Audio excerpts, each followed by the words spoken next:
A'udzu billahi minasyaitonir rajim. Bismillahirrahmanirrahim. Wa ma anzalna ala qaumihi min ba'dihi min jundim minas samaa'i wa ma kunna munzilin.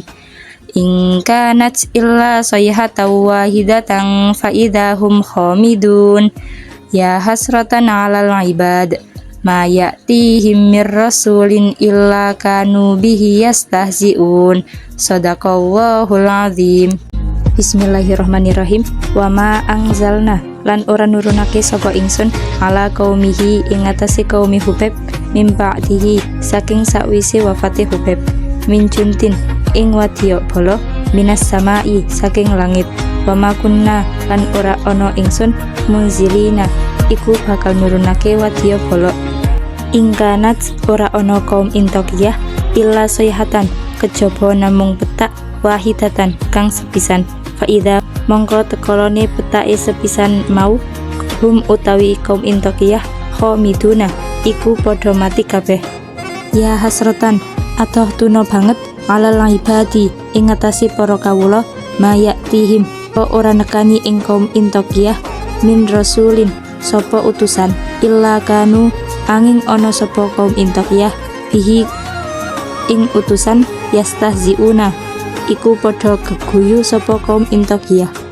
Dalam tafsir Al-Ibris karya Kiai Haji Bisri Mustafa surat Yasin ayat 28-30 beliau menafsirkan, dan setelah dia meninggal kami tidak menurunkan suatu pasukan pun dari langit kepada kaumnya, dan kami tidak perlu menurunkannya.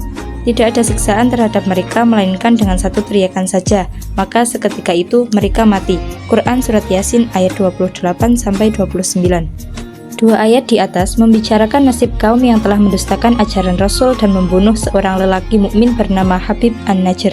Hal ini juga menjadi ancaman bagi kaum yang menentang dakwah Rasul karena kisah ini diberikan untuk dijadikan pelajaran bagi mereka. Sebagai akibat perbuatan itu, mereka ditimpa azab berupa satu kali teriakan yang seketika membinasakan mereka. Allah Subhanahu wa Ta'ala tidak menghendaki memberi azab kepada mereka dengan mengirimkan pasukan dari langit. Menurunkan pasukan dari langit hanya untuk membinasakan mereka tidak perlu dan tidak layak dilakukan oleh Allah Subhanahu wa Ta'ala. Diturunkannya pasukan dari langit merupakan perkara besar, sementara manusia tadi sangatlah hina dan kecil di hadapan Allah Subhanahu wa Ta'ala. Kata jundun atau pasukan di sini yang diutarakan dalam bentuk mufrad atau tunggal, bukan junud atau pasukan-pasukan sebagaimana biasanya. Ibnu Katsir menjelaskan juga hal tersebut berdasarkan riwayat dari Ibnu Mas'ud bahwa gaya bahasa ini bermaksud menyepelekan kaum Antokiyah, bahwa perkara mereka sangatlah remeh bagi Allah Subhanahu wa Ta'ala. Adapun kata sayhatan wahidah pada ayat kedua, menurut Ibnu Ashur menegaskan bahwa hanya perlu sekali teriakan saja bagi Allah Subhanahu wa Ta'ala untuk membinasakan mereka, tidak lebih. Satu teriakan yang berasal dari malaikat Jibril tersebut seketika membuat mereka tak mampu bersuara dan bergerak lagi. Sedangkan penafsiran pada ayat 30 yang artinya alangkah besar penyesalan terhadap hamba-hamba itu setiap datang seorang rasul kepada mereka, mereka selalu memperolok-olokannya. Ayat ini menerangkan bahwa sikap dan tingkah laku kaum kafir semacam ini sangat disesalkan. Mereka tidak hanya menolak seruan imam, tetapi juga mengolok-olok para rasul dan orang-orang yang telah beriman. Jika mereka mau berpikir dengan akal yang sehat, pastilah mereka menerima seruan imam dari para rasul dan orang-orang yang telah beriman.